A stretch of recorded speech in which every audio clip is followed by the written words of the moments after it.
It's been a long, good career. I'm proud of everything that I did. Have some regrets, I think like everyone does, but overall super satisfied with how everything went. But this past year is the last year of my career. I'm going to be moving on to different things and super excited about the future and officially retiring from professional running.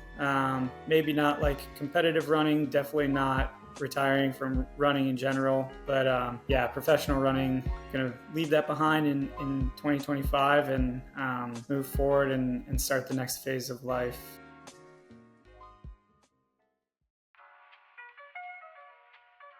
That was Evan Jager today on the Running Effect podcast. And in my 5-year history of having this podcast, today is one of the coolest moments I've ever got, because I grew up watching Evan race, train. I was a massive fan of his. He was one of the athletes that I greatly looked up to and was inspired by as I was beginning my journey in the sport of running. And so years later, having this podcast, having this platform, developing a little bit of a relationship with Evan, I'm extremely ecstatic and honored to be his kind of exit interview and the platform that helps to announce his retirement from the sport of running and announcing all the incredible things he has on the docket coming up here. If you're unfamiliar with Evan, you've been living under a rock, but I will pardon you and I'll tell you a little bit about him.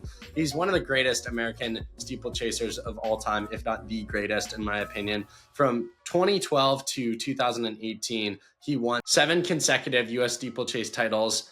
He has PRs of 8 flat 0.45, which is an American record. He also has other PRs of 13:02 in the 5K, 7:35 in the 3K, and 3:32 in the 1500.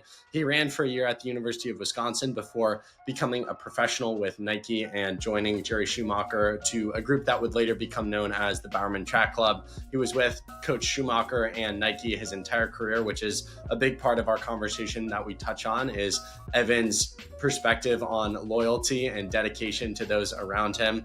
I'm also forgetting to mention a remarkable accomplishment, which is winning the silver medal at the 2016 Rio Olympic Games in the steeplechase. And prior to that, he came 6th at the 2012 London Games, also in the 3K steeplechase. Today's conversation, we dive into why Evan chose to take the final step back from the sport of running, and so many of reflections and stories and insights and wisdom from the remarkable, over the decade-long, remarkably successful career of Mr. Evan Jager. I love this conversation. It's real, it's raw, and it dives into his incredible, remarkable career. If you enjoy this one, leave a comment on Spotify or YouTube if you're watching there.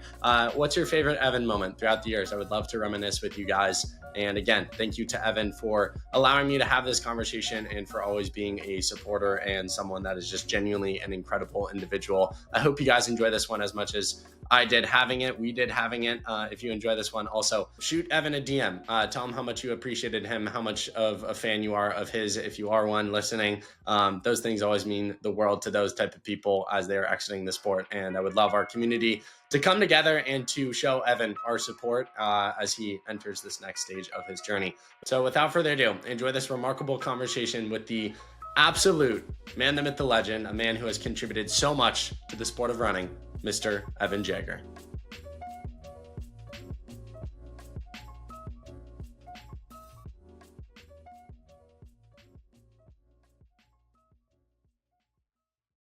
Ladies and gentlemen, he is back on the podcast. This time not to sell a car, but to break some news and to break down a remarkable career. Evan Jager, ladies and gentlemen. Evan, how you doing, Thanks for having me back. We did sell that car, so thank you very much. Appreciate that. It's in good hands. So that was awesome. But I'm back, ready for a good conversation, like always. Good to be back. How crazy was that? That is one of the coolest stories to come from the podcast. Yeah, I think that was a remarkable, and the full circle nature of, I told you this, our first conversation with each other, just the fact that, I had watched that Flow Track sort of documentary they had done on you in middle school and thought and when I was trying to break 5 minutes in the mile, and that's when I became a fan of yours. And then full circle that you tell the story on the podcast years later, and then you sell the car because of it.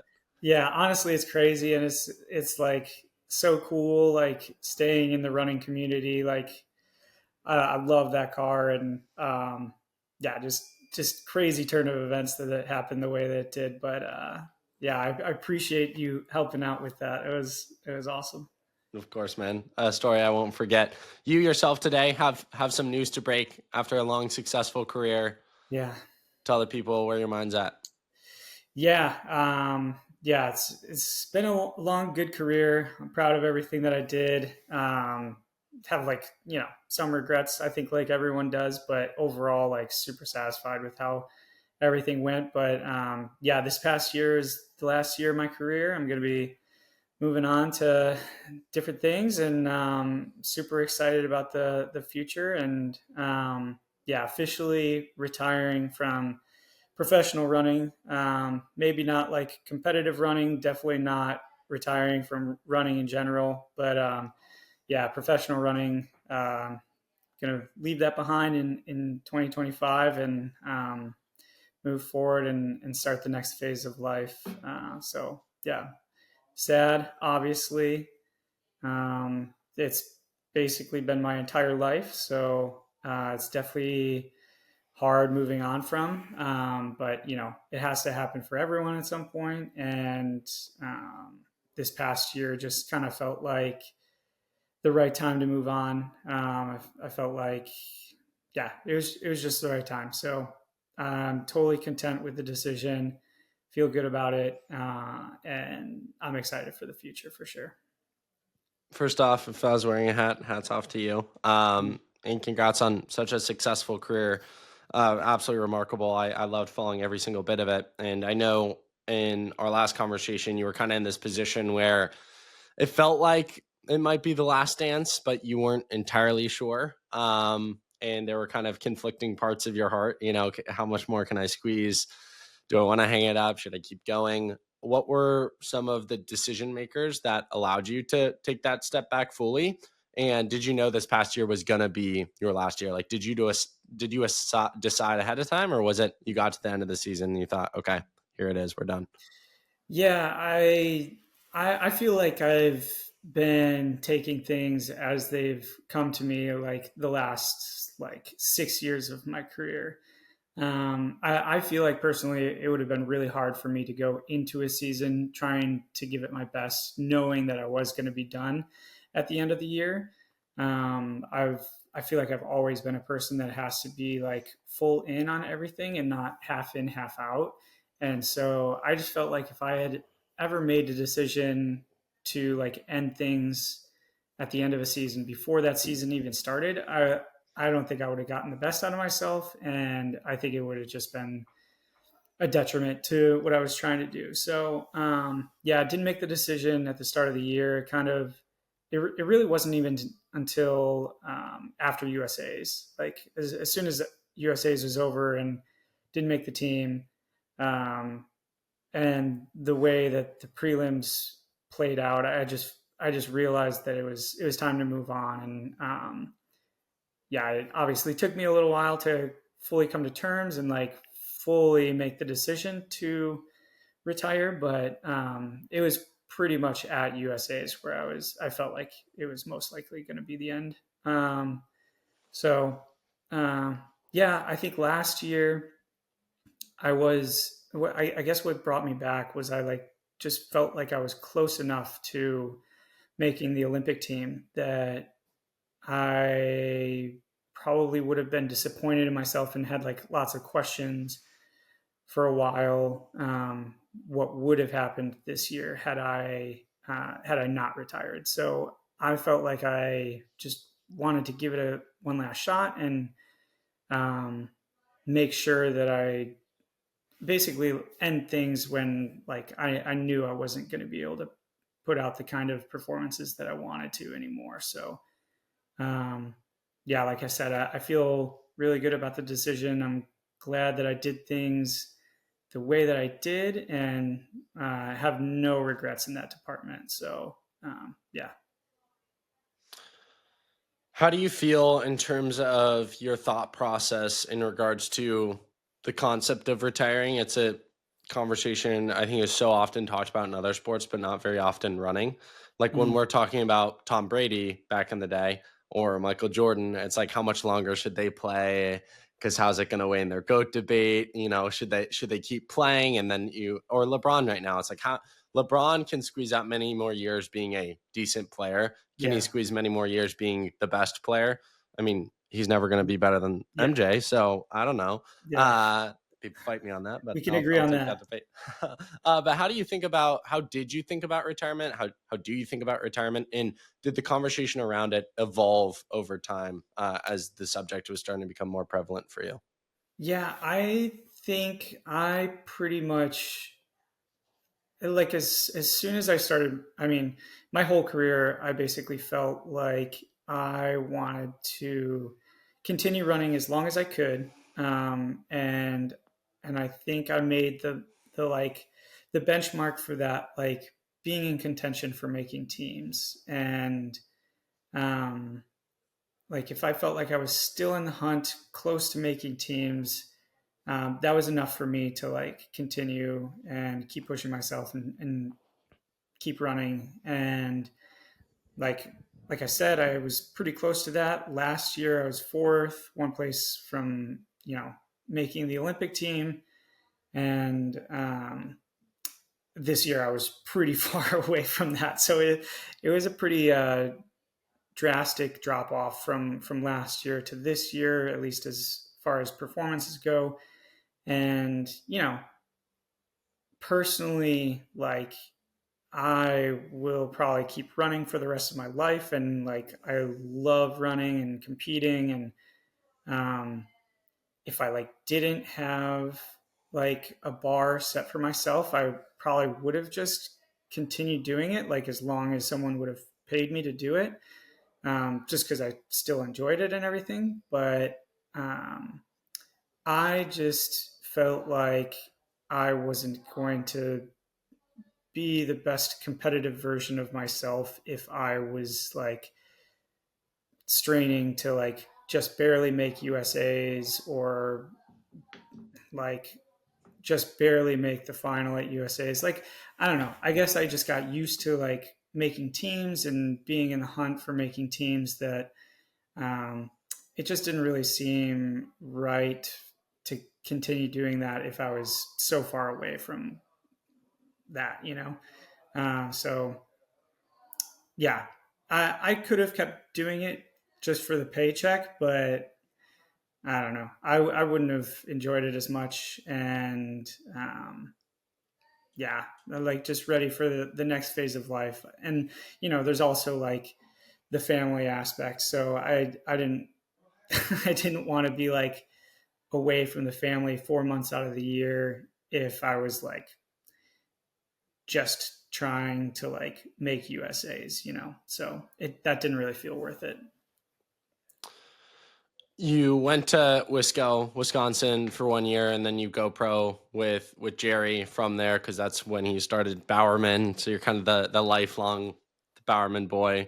And you have this long, successful career with Jerry with one brand. How much pride do you take in your relationship with someone like Jerry, and relationship with a brand like Nike, where it's pretty rare to be with the same coach, the same group, the same company for that long? And how much pride and just looking back, joy do you take in what you were able to build with him? Yeah, a lot. It was like, a big reason why like I wanted to stay with the team and stay with Jerry last year, even after moving to Sweden. And even after the team moved down to Eugene from Portland, because we still had a house in Portland. So I was still there most of the time, since 2022.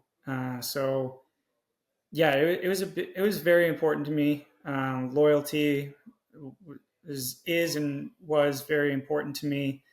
I feel like it shows, like one, like how good of a relationship that I had with Jerry and with Nike over the years.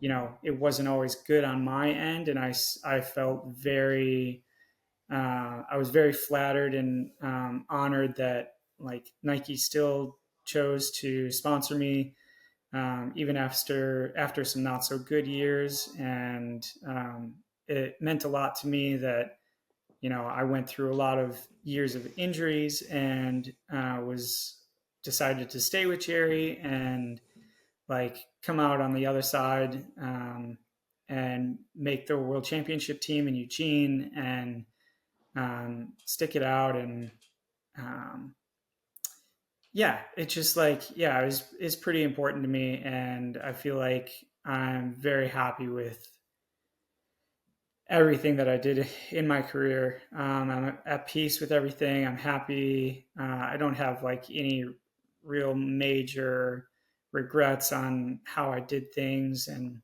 um, yeah, I think I'm very proud of like the relationships that I was able to build and keep over that long period of time. And um, it's pretty special. It was very, I mean, yeah, I'm gonna miss running a lot. And yeah, running's been very, very good to me. What do you remember from those OG days, taking a bet on Jerry and the crew? And I mean, it was probably inevitable you would have won an NCAA title at some point, and broken records, and, sacrificing that to go pro at such a young age. What fond memories do you have from those early days? And looking back, how excited do you think that Evan would have been about all the things you would have gone on to accomplish? Yeah. I mean, more than anything, it was like, well, I guess two things. It was like really, really hard. like, I was like, I was 19, 20 when I first turned pro in my first year pro. And I was training with like Tegenkamp, Selinsky, Simon Byru, Tim Nelson, Jonathan Riley. And I think like the year before I turned pro, Tegenkamp had finished fourth at the World Championships by like 0.03 seconds. So he was like in medal shape and close to medaling. And that was like the level of athlete that I had to like step my game up to in training. And it was every day. And, the first year was like, it was so hard. I didn't finish any workouts. Like I was exhausted all the time. Um, but I just didn't know anything better than to just like push myself as long as I could just to like try to keep up with the guys. And it ended up thankfully working out um, for me even that first year, and set me up really well for my career, I feel like. So yeah, it was really hard, but also like there was just so much excitement. It was all new. It was like my dream to run professionally and just push myself and be sponsored and like have that be my job. And so I was just like, I was living a dream every single day. And even though it was super hard, I loved every moment of it. And, you know, my, my whole life was ahead of me, at least running wise. And so, um, yeah, I just was able to work hard, set my goals super high, dream big, and just have nothing but like excitement and opportunity in front of me. And so yeah, I just loved every minute of it. It was awesome. How much, looking back throughout the years, do you feel like Jerry's philosophy changed, whether from a training standpoint, culture standpoint? Do you feel like you got the same Jerry year one that you got your last year in Eugene or Portland, versus year one? How much did he change and evolve? He was always changing and evolving. It was like definitely not the same Jerry. Jeff, I would say like same philosophy for sure, the general philosophy, but the training was almost always changing. I felt like even though like training was like essentially the same, like my entire first 4 years on the team, um, he made little tweaks like year to year, kind of like in a build up to the Olympic year. So I feel like he looked at training in terms of like 4 year chunks getting ready for every Olympics basically. and would have like a general cycle always like building into those Olympics. Um, and then over the course of like the 17 years that I was with them, like philosophy was always the same. It was like we were always going to be super strong, very like endurance and aerobically oriented as far as track athletes go. And but he changed, like workout styles changed so much over the course of my entire career. So yeah, Jerry was always evolving, always trying to get better as a coach, get better at like, yeah, writing workouts and, adjusting to what the team needed at the time. And, yeah, I guess where the like running world was at the time. So yeah, he changed a lot. I mean, everyone changes a lot over that period of time. I feel like it's hard not to. But he was doing it in a way to try and make everyone better for sure. He's obviously infamous for his gut-wrenching workouts. Now that you're off the team, can maybe speak a little more freely. Any good memories of Sell Your Soul, See God workouts from altitude camps or the falls, or any sort of memories that you have? I wouldn't say they were good memories. No, it was always brutal. I felt like most of my like pretty like bad memories come from like the winter altitude camp. I always felt like it took me longer to get into shape than most people. So the like January, February altitude camp was always like so hard for me. And yeah, we did one workout I remember at Air Force Academy, which is like 7,000 feet. And it was like, I think it was like an 800.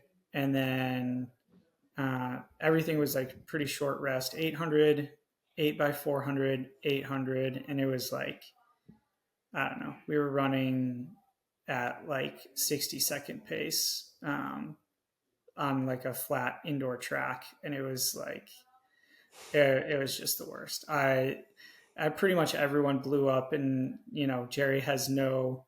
At least he used to just not adjust anything. So even if people were like not hitting paces, he was like expecting you to still hit the paces. So it was pretty brutal. That one was tough. We did a like 10 by 800 workout in 205 at altitude off of short rest. And you know I think a lot of people listening to this like today, like these workouts don't sound that hard, but at the time it was pretty tough. And I think obviously training and technology has changed a bunch since then. So in the moment it was brutal. So yeah, 10 by 800 and then 5 by 400 pretty quick after that. Those are two of the like most memorable, like painful workouts. But I mean, to a 440 guy, everything sounds impressive. So yeah, unless Jakob Ingebrigtsen's listening, I think most people are walking away impressed with those numbers. For you, what part of the year was the most exciting? Was it the fall when you guys were doing those turf mile repeats? Was it altitude camps? Like, when did you generally feel most excited about your running? I was always like very excited, like right at the start of training, like just, start of a new year, like it's kind of like clean slate, like vibes are pretty high. You're not exhausted. You're like going in pretty fresh and pretty rejuvenated. And then you're also getting back together with all your teammates. So it's like fun to see everyone. So the start of the training year was like always super exciting. And then I would go through a pretty big lull like over winter. I just always struggled like during winter training. It felt like, and then yeah, I would start getting really excited like come like championship season time. Like basically when we went up to altitude, leading into USAs. So like 5, 6 weeks before USAs, that's when I like really started getting excited again. Because, felt like fitness was building. It was finally getting like really hot out, and like I just started feeling better. And, um, you know, the championship season's like it's getting closer, so anticipation is building, and so that like steady build of excitement was always like the best. I just loved that. So many questions I want to ask you off of these things. I guess first one that's relevant for the week we're about to get into. I don't know if they I don't know why they would celebrate Thanksgiving in Sweden, but Thanksgiving Yeah. on your mind. You lived most of your life in the States. Is it going to feel weird not having a group to rip 8 by mile with, the day or two before Thanksgiving? No, Because I'm sure, yeah, no, no, definitely not gonna not. miss it. I don't think I'm gonna miss. I mean, I'm going to miss being like in shape and being fit and like feeling really good running. Um, I don't know. At least right now, I don't think I'm gonna miss like doing like really, really hard workouts. Training got like it just got so hard at the end of my career. Um, you know, I was like not in great shape or like coming off of injuries and like trying to do workouts with Mohamed, who is in like 26-30 shape. And so most of the time, like, yeah, training was like way hard, like harder than it should be. So like I definitely feel like I at this point need like a breather from like the really, really hard stuff. Maybe I'll miss it down the road, but like right now, especially like around Thanksgiving or Christmas, I'm not gonna miss like having to squeeze in workouts like while traveling and that kind of stuff. I'm pretty excited to not have to do that. Between, yeah, I'm curious, like the holidays obviously are more family focused. Is that exciting for you to know that Christmas Day you're not going to have to squeeze in workouts around giving gifts to your daughter? Yeah, for sure. Yeah, it's just like it was a bit of a stressor for me. I think just like having either to adjust like plans myself or like my family having to adjust plans or like my wife's family having to adjust plans like around me. So I'm just like I'm happy to not have to like I guess be like a burden in one way to other people just to like fit my training in. As like a professional athlete, you have to be like pretty like decently selfish to like do things the right way, it feels like.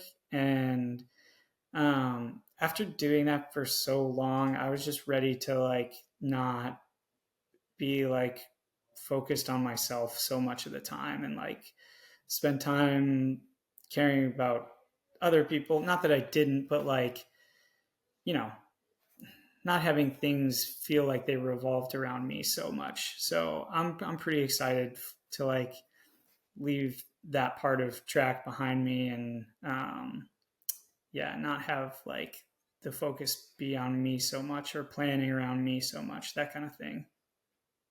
I'm sure it's also hard when your livelihood and how you're providing your family is coming from the sport. So it's not Yeah, just like the kid in the NCAA who comes home to Christmas break and has to get his workouts done. It's like, no, like I'm feeding mouths because of my running. And so it's probably easier to fall into the trap, which is true of like, I got to crush today's workout because there's a direct correlation between my workouts and racing well, which is how I'm putting a roof yeah, over my family's head. exactly. Yeah, exactly. Um, yeah, and it's literally feels like everything sometimes. It's like sleep schedule, what you're eating schedule, like planning like dinners has to be like around a certain time. Um, like getting in stretching before and after training, and it really just takes up so much time.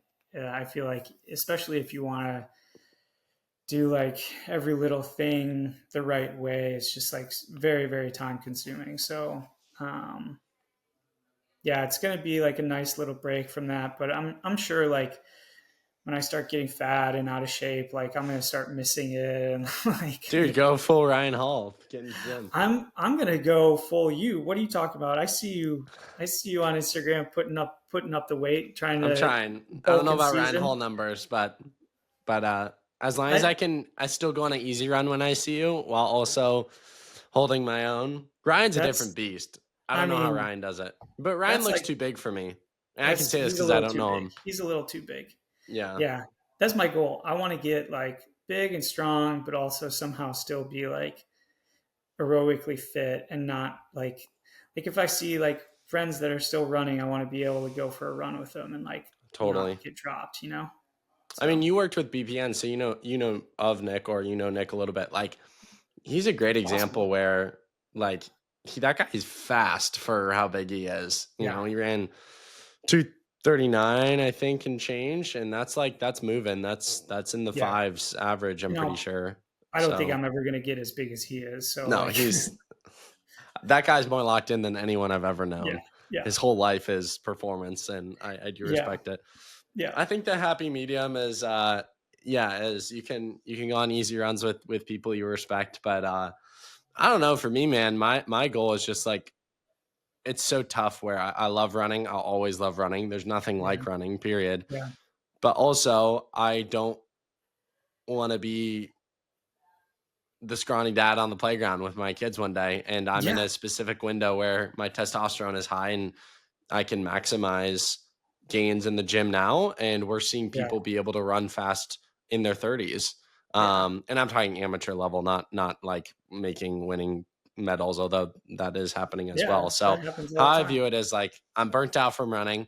I want to put on muscle. I can always return to running, but I do stupid shit, man. Like, I ran 20-mile weeks and ran a 3:14 marathon, and that came 3 days after flying out to Yeah, Meta to run with Mark Zuckerberg. Like, my life is yeah. never going to be normal. So I don't want to be like doing stuff where I'm getting injured. Like I've gotten injured too much to like be doing stupid stuff and like blowing up an Achilles like at this point in my life. Like I hope that part of my like running stupidity is behind me. I can only hope.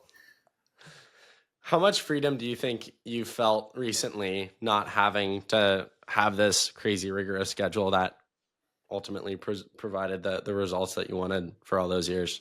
Like, is Yeah. it nice to if you're tired in the morning, be like, okay, I can sleep a little bit longer. I don't got to get my double in.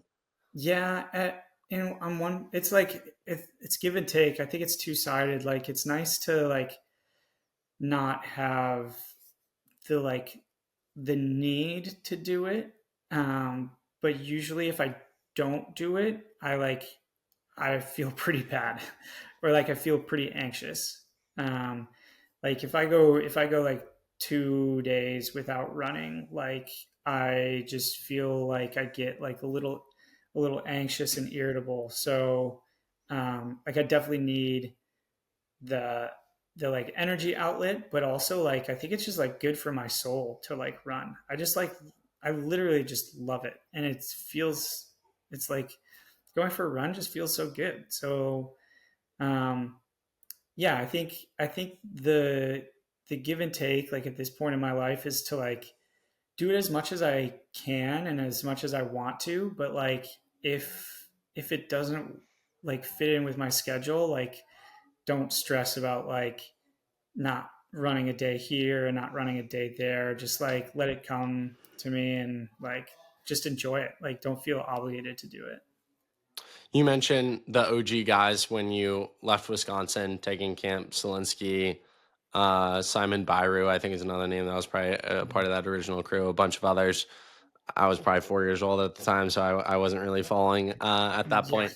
Um, what I'm curious to ask you about is you are one of the founding fathers of Bowerman, and you're one of the guys who saw it to its completion. As much as you want to speak or say here, I still call the crew now Bowerman. It's Yeah. always going to be Bowerman to me. But what are the thoughts and feelings too of like you're leaving almost at a good time where it seems like your world and your reality completely changed within the sport as the sport and the structures and the teams have also changed. Yeah. Do you mean like Just in terms of Bowerman's? Bowerman ending, yeah. And you Yeah, kind of it's retiring around definitely that time frame. yeah, it's definitely like sad to see, like, because like oh, at the height of like Bowerman, we had like such a good thing going, and I guess like good things never last forever, you know. But it, yeah, it's just it's hard to see um, something like that you and your friends like worked so hard to like build team culture wise and like team dynamics um, and like a lot of my friends were like very pivotal in like building the BTC brand, and to see it change so much is definitely sad. And like I think that was really hard for me, like, and like a lot of my teammates, for like things to change so much and in like a negative way. So it was pretty hard, and yeah, sad seeing like so many of my teammates go and leave the group or retire over the years. And yeah, like in the moment, you just think like things are so good and it's just going to be this way forever for the rest of your like running career, and like we're all going to retire together and it's going to be perfect, and like things just never end up that way. And um you know I think it's, in one way it's like great because things were so good, and so much fun for so long. But I think that's just what made it like hard when things did change. So How does it feel to be one of the OG guys, and to be a part of all the success that came after you? I mean, if you talk, and I have talked to many of them on the podcast, so many of the guys looked up to you who had success. What was it like to have a career full of other people? I don't want to judge anyone here. I respect the people that mm, have their solo David Goggin mindset camps where it's just them and their yeah, coach, and they go to war like Rocky every day. But yeah, I almost think the sport is inevitably only going to be as fun as the people around you. And I feel like you had such a gift of being surrounded by amazing yeah, people. I specifically remember really cool instance, maybe like a 2-3 year stretch when I was first starting to get into the sport. And it kind of culminated with one of the indoor 5Ks. I think it was the white singlet year. And it was like you guys stacked the A race and the B race, and yeah, everyone ran out of their mind. yeah, And I just remember this funny meme of Grant crushed it, and it was kind of Grant's coming out party. It's all the dudes behind him, and Grant's like going up to the guys laughing, and it's like yeah, when all the boys convince you to get the girl's number and you get it. So, there's yeah, so many funny yeah, memes. I just thought that yeah. was peak. I was like, that's peak. Yeah, it was that was incredible. I mean, I remember that day so much because it was like, I've been a part of like a lot of races, and a lot of races with teammates, and like 99.99% of the time when you're in situations like that, one of your teammates is going to have like a bad race, and it's going to like, it's not that it dampers the mood, but like you just want that level of success for everyone. And um, I just remember that day specifically, like that 5K. I like I had the worst race on the team. Like I was like the slowest guy out of all of us, and I think I ran like 13, 14, which like at the time for me was like so awesome because I was going through a rough period. And we went out like the B heat like crushed, and then we all got to sit on the inside of the track and like cheer on the A heat, and they all crushed, and we lost our minds and got to celebrate together. We went out for burgers all after, and I just remember like like gathering everyone and being like, guys, like this was a special night. Like this doesn't happen. Like everyone crushed their race like across the board, and I think it's pretty cool. I think it's like we're in a great place, and yeah, it's just like so fun to be a part of a group like this. So yeah, that day will stick with me for a while because it was just so unique in that sense. And yeah, I mean, I've had lots of good races with teammates over the years, and like you said, it's always more fun sharing those moments with teammates than it is like doing it by yourself.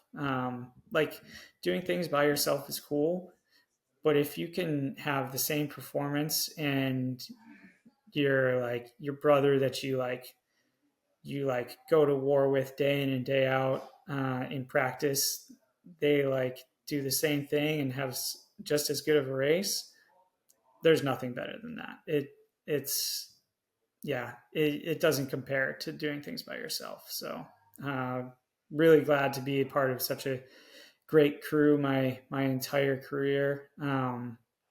Literally got along with every single person that I was ever teammates with. I don't think there's not one person that came through that program that I didn't like. So just really, really good people, and really, yeah, really grateful to share so much of my life with people that mean so much to me, and hopefully I'll be close with most of them for most of my life. You know.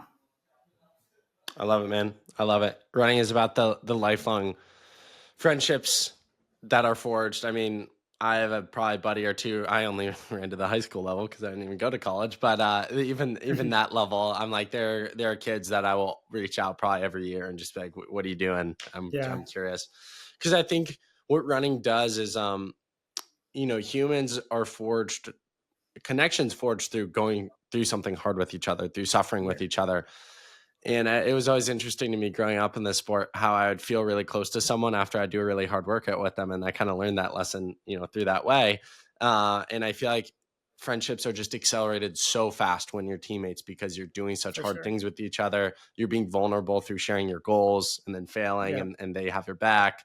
Um, and yeah, I think there's very few things in this life like being on a sports team or specifically yeah. um, being a runner, because I just don't know what the football or basketball equivalent of 10 by 400 at Go All Out is. There's just not much It's like it. yeah, smashing your head against another human with a helmet on. it's it's Yeah, got to be I so think much you lose smoother. the brains and the neurons that Yeah, even are able to form human connection. But yeah. hey, speaking of football talk, I was gonna say this for the end, but how do we feel about your Bears?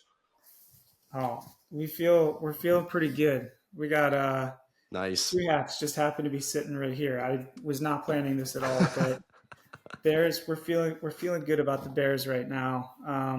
And I got Chicago right there, so always right there. Um, Caleb Williams, long term outlook. I I think he's mean, shit. What do you think?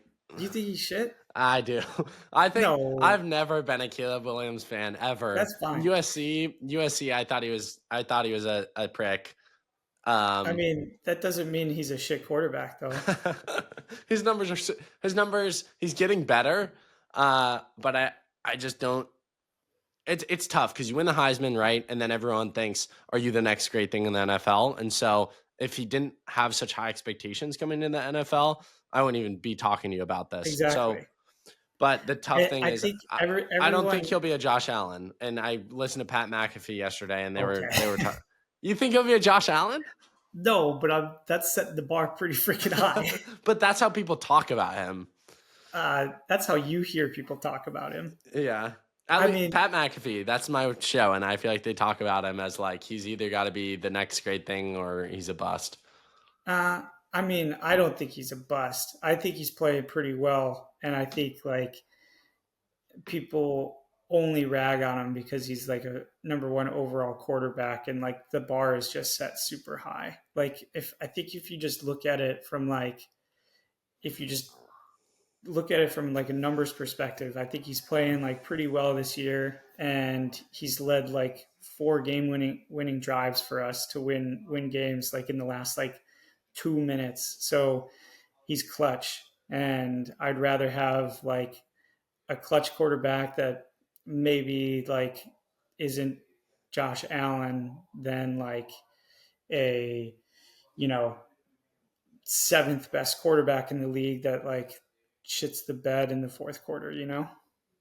I mean, we got to remember to refresh it if you don't remember. I am a lifelong Packers fan, so Oh, I'm not gonna be okay. reasonable So when I you're talk about this stuff. But we suck, okay. dude. I stick Bro, with Ohio State these days because the Packers are atrocious. you need to get your allegiances straight. You're from Ohio, but you're a Well, my Packers dad grew fan. up in That's like kind of Wisconsin. shameful. My dad grew up in Born in Wisconsin. Pennsylvania, so you got the Steelers you could cheer for.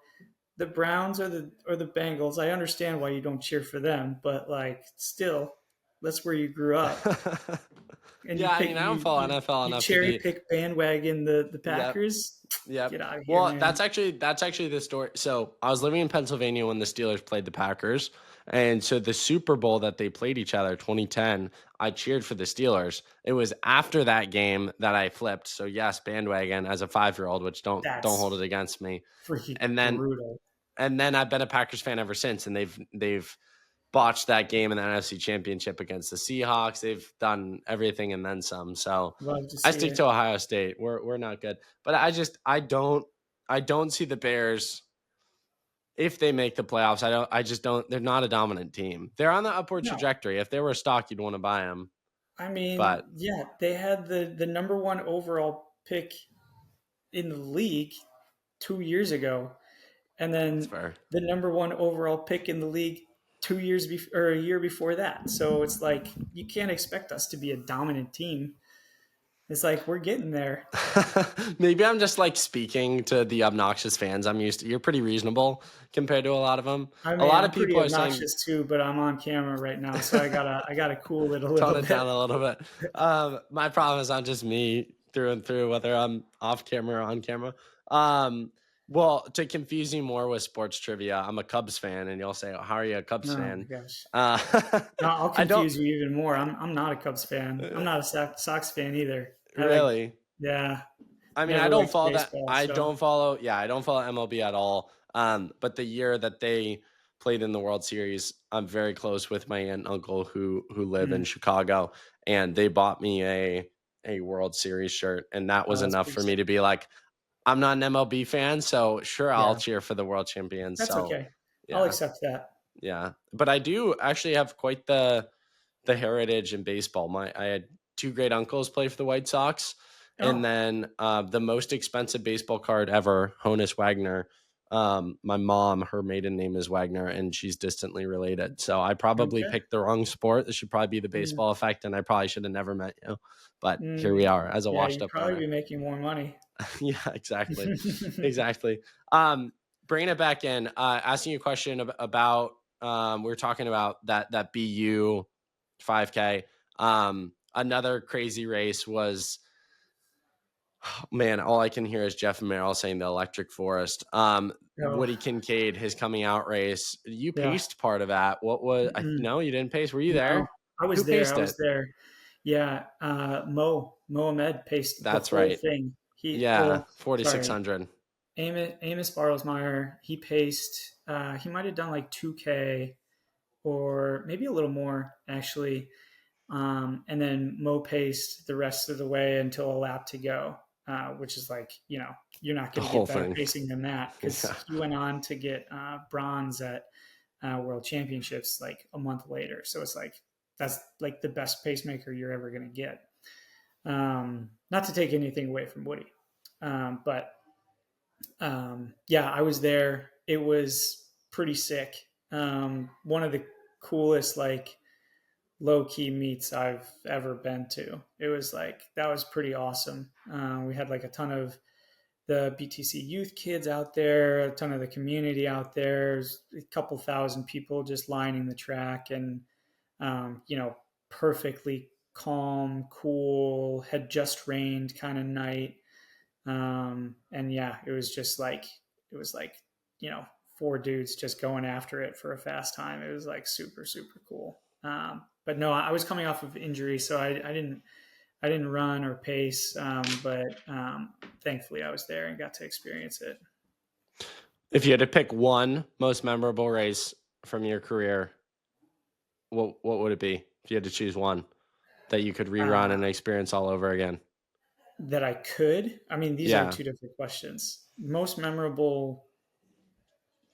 So Uh, memorable to the point where you wish you could experience it again for the first time. oh my god. Probably.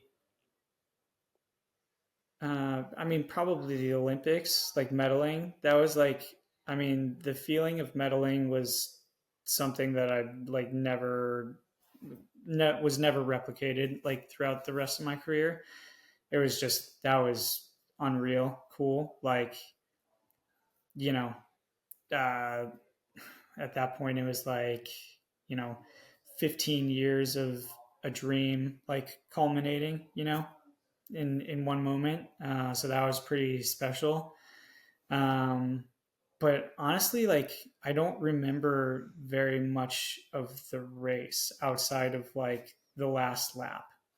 Um, Definitely the Paris race I think is the most memorable to me. Like there's so much of that race that is just like seared in my brain. Um, you know, the the build up, the lead into the race, like almost the entire race I can remember like what I was thinking and how I was feeling and everything. So that one is like the most memorable, but I'm not sure I would want to relive that ever again, if you know what I mean. Real ones know. Real ones know. I Yeah. won't make you relive it. What do you feel like? Let me ask it this way: if you could go back, would you change anything, and if so, what? Of that race? Of your career Oh, as a of my whole. career. Yeah, the in 2018, so I was coming off of like a couple good years, obviously 15, 16, 17 were all good. And I think I like still hadn't broken 8 yet, and like hadn't like won a global championship, which was like a big goal of mine. And so I felt like there was something that I needed to change or do differently to improve more. And going into 2018, I like bumped up the mileage a ton and ran some like 100-mile weeks over the winter and was putting in like consistently more mileage than I had my like the the rest of my career, which like I had run like the same mileage like the previous 6 years. So it was obviously working for me, and I felt good, and I knew it worked. But I felt like I needed to change something, and that was kind of like I started having like a lot of little nagging issues that were like pretty bad, but like I could run through them that like entire year. And it kind of got worse and worse and worse throughout the year, but I was still able to run. And it just like culminated with like a couple nasty injuries that ended my season right at the end of the year, that like never really resolved. Like I still to this day like feel like I'm dealing with stuff from that summer. So I wish I hadn't done that and just stayed consistent and like listened to my own advice. I like always told people just be consistent in what you do and don't make big jumps and in training or workouts or mileage. And that's exactly what I did. Um, and it came back to bite me in the butt. So yeah, I wish I hadn't have done that. But other than that, I'm yeah, I'm pretty happy with pretty much everything that I did. Maybe like running through some injuries, definitely not smart and not good on my part, but um, yeah, I'm very happy with how most of my career went. If you could go back to that 19-year-old, 20-year-old version of Evan, bright-eyed, coming out of Wisco, going pro and everything that would ensue over the next 15 years, you'd coffee with him, what would be some things you'd tell him or advise him as he embarks on the journey? Man, I don't know if I would have told myself anything at that age. Um, I felt like I really liked how I handled everything, how I approached the sport early on. I like loved it, worked really hard, was really into it, but still like left myself like a little room for improvement, like a few years down the road. And um, yeah, at that point, I don't think I would have told myself anything. I probably would have jumped in like maybe a few years later when I was like in 2016 or something like that, and like told myself to change some things at that point. But yeah, the early part, I'm very happy with how I approached everything and decisions that I made, and um, yeah, I'm good with it. When you think about the word legacy, which gets tossed around a lot, what do you feel like your legacy is, and how do you feel like you left the sport? And specifically in America, you kind of paved the way for what we've seen with Kenneth Rooks and, even your recent teammate Duncan Hamilton, like the guys who have really started to take America to amazing levels. You talk to them, and who did they grow up watching? It was you. How do you feel about the impact you've made? And I know you're a humble guy, so this might be uncomfortable for you, but the legacy you left, how do you feel about it? Yeah, legacy. I mean, I feel like, yeah, a big goal of mine when I was starting to steeple was to like, you know, help to try and bring it up to the level of like the rest of the distance races in the US. And um, I feel like, yeah, I think the event is like a lot better off now than it was like, when I was starting off in it. And I'm not going to say that's like my doing or anything, or just like times have changed and people look at things differently. But um, yeah, I'm not going to say like it's because of me, but I'm glad to have been a part of that happening if I had any influence on that. And um, I think, yeah, it was always pretty important to me to like not be looked at as like just a steepler, and kind of be like a well-rounded athlete, be good at the 5K and the 15 as well as the steeple. And um, yeah, I really tried to focus on that, and yeah, just be a well-rounded athlete. So, and then, yeah, hopefully, um, I think hopefully my teammates and my competitors like feel like I was, like a like a good person, like a nice competitor, someone that was always like, yeah, just like nice person. I didn't want to be like an asshole. Caleb Williams. And yeah, okay, yeah. You So didn't that's you where we didn't differ, paint I you guess. didn't paint your nails F the other school that you were playing. No, I'm yeah, all natural. Um, I yeah, just digress. Keep like going. yeah, you know, just normal stuff, I guess. Tell the people what you're up to now. I know it's getting past your bedtime. It's being close, So yeah. I want to talk about what's next for you. Where people can expect to see you. That you're not leaving the sport, just Yeah. redirecting your focus and efforts. Yeah, yeah. So obviously retiring, and it took me a while to like come to terms with that, and um, actually make the decision to retire or not. And yeah, part of that came about because this fall I was reached out to by Nomeo, and they asked me if I was still running, if I would like to do a partnership with them, and if not, if I would like to work for them. So uh, I got pretty excited about the opportunity to kind of transition from professional athlete to the next phase of life. And yeah, I thought about it for a little bit, talked it over with my wife and some people, and yeah, made a decision to fully retire and take the position with Nomeo. So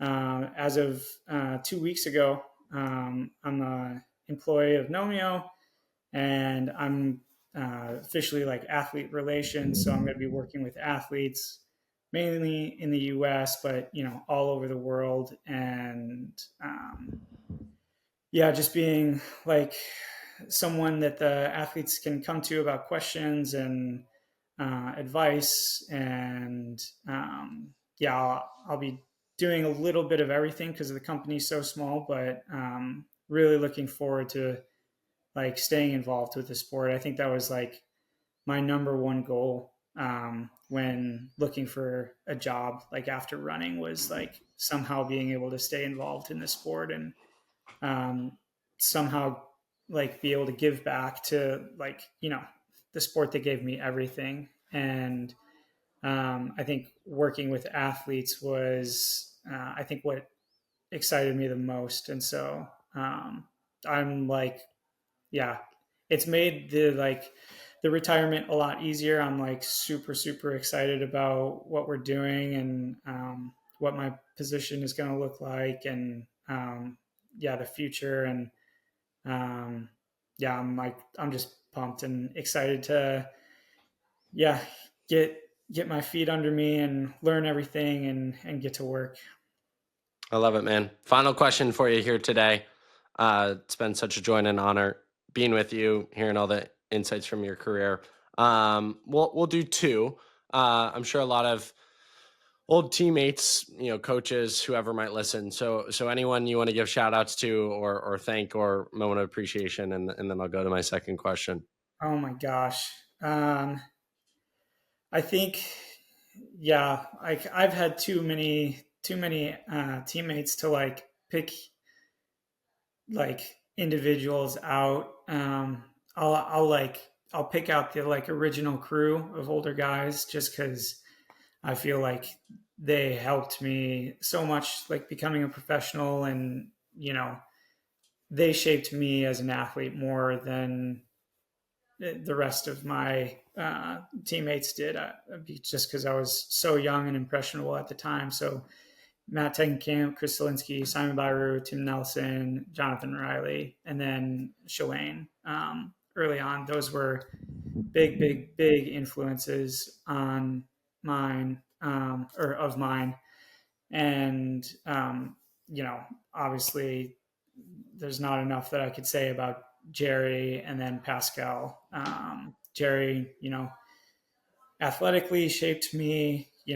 I feel like at this point, at this point in my career, like we think exactly the same about training and racing and probably the sport. And he's had so much influence on me that I like owe so much of my running career to him. And then Pascal Daubert, I think um, just about everything that has to do with the steeple, um, he kind of made for me. Like he did everything for me, um, like technique wise, getting me out the door, practicing hurdling, water jumping, like focus and stretching and literally everything that revolved around the steeple. Like he taught me and critiqued and made me better. So yeah, I think the OG crew definitely helped me the most. And like I could go on and on and on about so many teammates that like I appreciated and helped me. And um, but like I've like tried to figure it out recently, and there's like over 50 athletes that I've been teammates with. So like I just can't name everyone, unfortunately. Final question for you. You talk to teammates side of things, family, etc., supporters. Um, Speak to the fans. You'll have Yeah. thousands listening. The people that maybe shed a tear that they won't see you on a track near them soon. What's your final words to the loyal supporters of Evan Jager throughout the Yeah. years? Honestly, yeah, thank you for everything. I feel very, very blessed to have felt like I really feel like I only ever had like positive feedback come my way as an athlete, which I think is pretty rare. I don't really remember too much like negative conversation around me. A little blip in 2017, unfortunately, but um, I don't know if you know that backstory, but um, other than that, like, yeah, I felt like nothing but love my whole career, from the fans, from the media, from other competitors, other training groups. Like I really do feel like everyone was like super super nice to me, and really respectful, and like always super positive. And there's so many people that reached out to me via Facebook, Instagram, Twitter, in person at races. And a lot of times you feel like you're doing things like on your own, and like kind of for yourself. And it's really really helpful and appreciated when like fans reach out to you and like kind of snap you back to reality, and like realize like you're there, and you have like people that are like in your corner, and like really really they want to see you run well because it's like entertaining. But like I think more often than not, like even just fans that you've never met just want the best for you, like as a person. So yeah, super super appreciative. I literally have like only good things to say about my professional career. So I feel super blessed, and um, yeah, thankful for like literally everyone. On to bigger and better things for you. Well, yeah. And truly, I think when you close a really good chapter, sometimes it's hard to think the next chapter is better. But I truly believe the type of man you are, how hard you work, big things are ahead for you. And Thank you. I can speak from my personal experience. I looked up to you growing up. Someone on Let's Runs, you're like, oh, he's a fanboy. Damn right I am. I'm an Evan fanboy. I grew up Thanks, man. watching you, and so I can say like you're as kind and as genuine and as good of a person as you seem from afar. With my few interactions with you, and appreciate your time and always being so open to distill the insights and wisdom from your professional career to so many people. So I deeply appreciate you. I thank you for the opportunity to do this, to spend this time with you. And just because you're retiring doesn't mean that you're done from coming on the podcast. So we'll run it back Okay. soon. I All hope right. my Yes. Packers beat your Bears ass this Ooh. winter. And yeah, thanks for all you've done, man. Thanks for all you do. And I really appreciate you. Yeah. Appreciate you too, man. Thanks for everything.